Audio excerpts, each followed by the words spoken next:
Init to blow it. Ayon sa pulisya, umabot sa higit 1,000,000 piso kanilang transaksyon mula Hulyo, magtatatlong buwan matapos wala mag-asawa at ang kanilang kasosyo na si Richard Cadiz.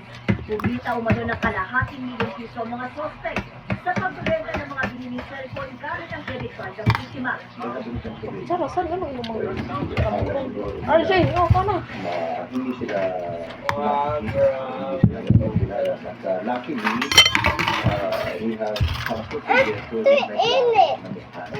Init naman ang mga suspect. Hindi sila sangkot sa pagkawala ng tatlong negosyante. At napili nila umano mga card sa isang basurero sa Payatang Quezon City. may nagbenta lang po sa mga diba basura. Fake news. Alam ko ba ninyo na nababala? Sakay sa mga sila. Kaya nga po, Init ay. pumunta kami dito. Init. Wala po. Wala po. See? Told you. Pera. I told you to blow it first. Nakasama lang ko. Nagtataka lang kami of all credit card, ATM.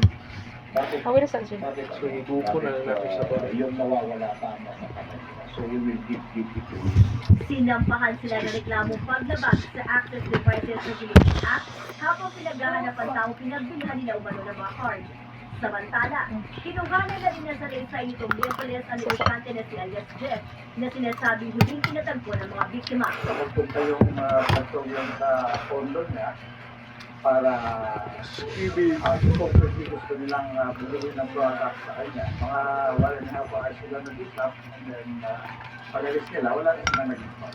Patuloy ang investigasyon ng pulisya, pero itinuturi na malaking Saan bagay mo ang side dish? pagkakahuli sa dalawang suspect na gumamit sa credit card. Para dili ka luuran.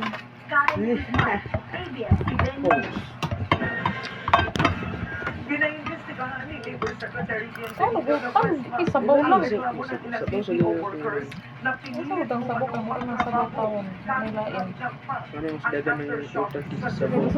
Sila sinabaw sa kuro. Wala kay sabaw. 6.9 na milyon. Isa na sinabawang utan.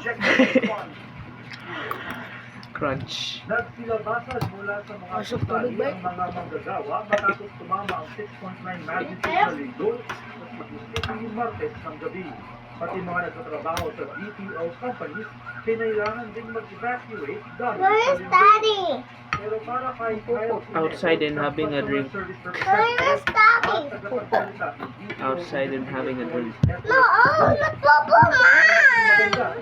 Ayaw, go Jay. One crunchy utan.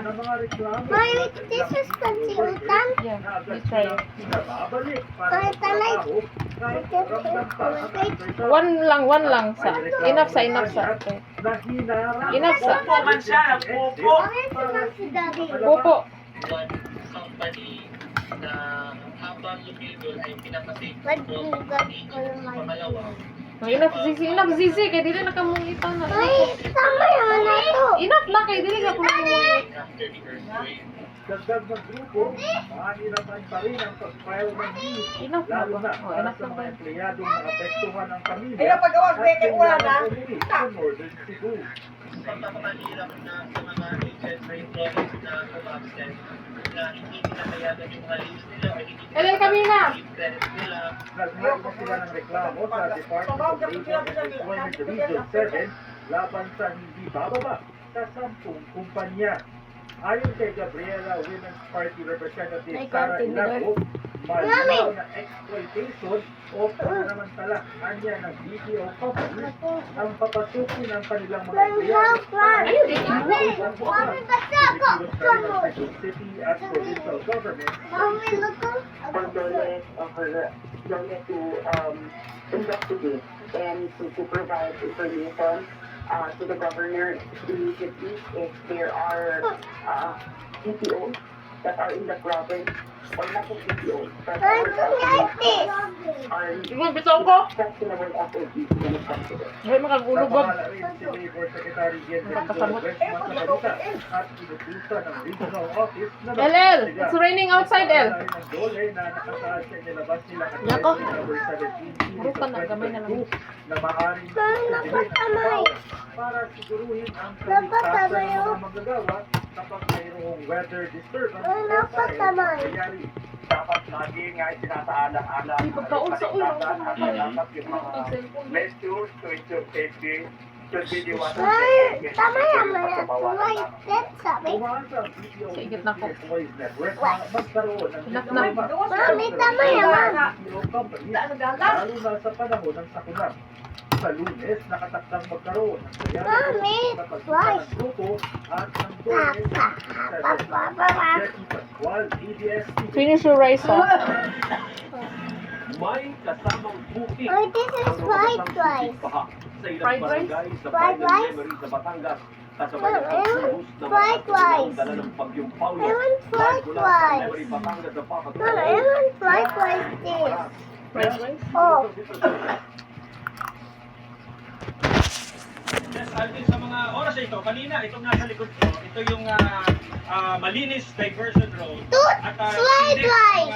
daling ng traffic dito, bumper to bumper. Pero sa mga oras na ito, ay maluwag na dahil natapos na o nagpapatuloy pa rin at malapit nang matapos yung cleaning operation ng DPWH dito. Alam mo, Alvin, yung lokal na pamahalaan dito ay nagsulat doon sa pagrakasa ng tubig na may kasamang putik at dala nga ng pag-ulan na dala ni Bagyong Paulo kanina.